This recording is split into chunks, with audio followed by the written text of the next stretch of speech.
My name is Kelly Smith, and I work on navigation and guidance for Orion.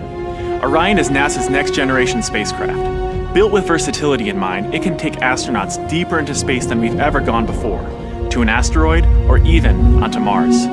For these missions, Orion has to be one tough spacecraft, withstanding high speeds, searing temperatures, and extreme radiation.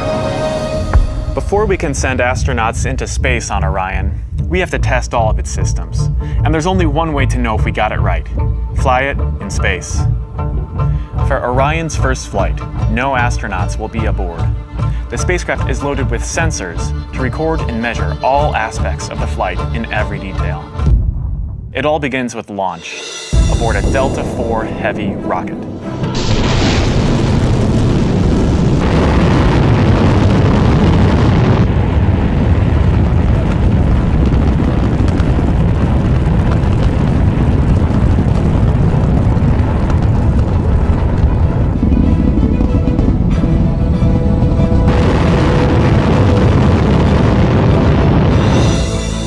As it punches into Earth orbit, Orion will jettison its launch abort system. The abort system is a safety feature designed to pull Orion and its crew out of danger if there were a problem with the rocket during ascent. Orion's journey is just beginning. As the spacecraft and the upper stage begin their first lap around Earth, Mission Control in Houston is monitoring the progress of the flight. Orion's over 100 miles up and going about 17,000 miles per hour. Just as it passes over the Indian Ocean, we lose communication.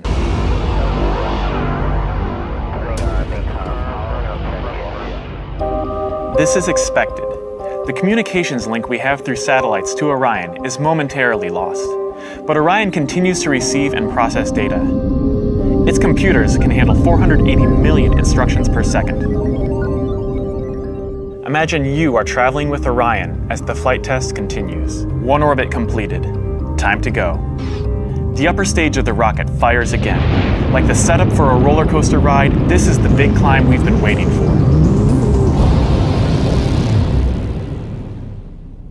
We are headed 3,600 miles above Earth. 15 times higher from the planet than the International Space Station. As we get further away from Earth, we'll pass through the Van Allen belts. We'll pass through the Van Allen belts. An area of dangerous radiation. An area of dangerous radiation. An area of dangerous radiation. An area of dangerous radiation. Naturally, we have to pass through this danger zone twice. Once up and once back. But Orion has protection. Shielding will be put to the test as the vehicle cuts through the waves of radiation. Sensors aboard will record radiation levels for scientists to study. We must solve these challenges before we send people through this region of space. We must solve these challenges before we send people through this region of space. We must solve these challenges before we send people through this region of space.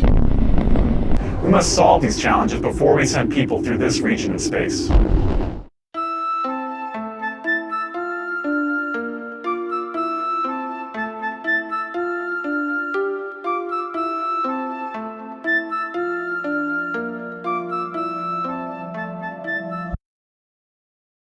For this flight, it's time to head home. The upper stage of the rocket triggers separation. Orion's jets fire to turn it into the proper position to re-enter Earth's atmosphere. No matter what happens now, we're coming in. 75 miles above Earth, the spacecraft enters the atmosphere. Things happen quickly. We're now traveling more than 20,000 miles per hour. Air particles pushed out of the way heat up. An envelope of hot plasma surrounds the vehicle as it plummets towards Earth.